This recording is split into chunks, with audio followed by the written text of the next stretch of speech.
Assalomu alaykum hammaga. Bizni kanalimizni kuzatuvchilari yoki endigina bizni kanalimizni kuzatayotgan do'stlar, YouTube ahli, bugun sizlar bilan Excel dasturida davomat jadvalini shakllantirishni, davomat jadvali tuzishni ko'rib chiqamiz. Birinchi navbatda men tayyor davomat jadvalini juda sodda shaklini yaratib qo'yganman. Keling shuni qanaqa qilib ishlashini sizlarga qisqacha tushuntirib bersam.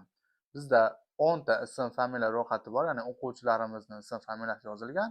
B, S, D, E, F, J ustunlarda demak hafta kunlar yozilgan va oxirida H ustunda bir haftalik davomat foiz ko'rinishda demak hisoblab turiladi. Bu onlayn ravishda avtomatlashtirilgan. Qanday qilib demak tushuntirib beraman. Birinchi o'quvchimiz Alijonov Javohir dushanba kuni keldi darsga, plus qilamiz. Seshanba kuni kelmadi, minus qilamiz.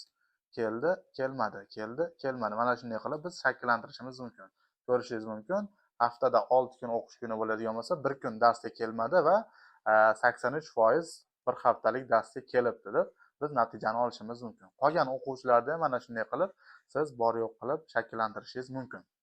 Va pastida haftani qaysi kunida o'quvchilarimiz nechta darsga keldi, shularni demak avtomatik hisoblab turadi. Buni ham demak qo'shimcha tarzda o'rganib olishingiz mumkin. Keling shu videoda demak buni qanaqa qilib yasaganimni ko'rsatib bersam. Buning uchun birinchi navbatda biz shot если formulasini bilishimiz kerak. Demak, bu joyga demak ten belgisini qo'yib, shot если formulasini chaqirib olamiz va so'ngra biz dushanbadan jumagacha, shanbagacha demak hafta kunlarini mana bunday qilib belgilab olishimiz kerak, qatorlarini va albatta nuqtali virgulni qo'yib turib, qavsni qo'sh tirnoqni ochib olamiz va plyusni yozamiz va qo'sh tirnoqni yopamiz. Va so'ngra qavsni yopganimizdan so'ng biz qiladigan ishimiz ko'paytiramiz. Demak, 100 ga bo'ladi. Ya'ni 100% ga. Mana shunday qilib olamiz. Endi eng e'tibor beradigan joyingiz bu yerda demak mana bu joyga demak bitta qavs qo'yib olamiz va bu joyga ham bitta qavs qo'yib olishimiz kerak bo'ladi va bo'lamiz 6 ga. Ya'ni 6 kun o'qish kuni borligi uchun mana shunday qilib bo'lib olamiz va enterni bosamiz. Endi bu formulani qolgan katakchalar uchun ham tatbiq qilib qo'yamiz. Mana ko'rishingiz mumkin.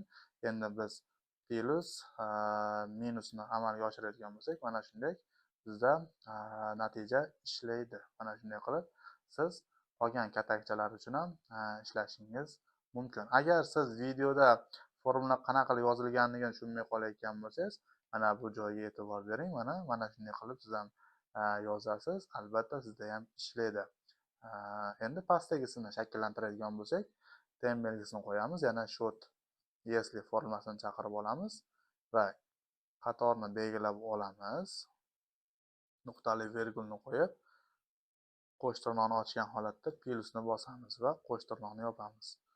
Va qavsni ham olib enterni bossak bo'ldi. Endi bu formulani ham qolgan hafta kunlariga ham tatbiq qilib qo'ysak bo'ldi. Mana shunday qilib bizda mini jadval tayyor bo'ladi.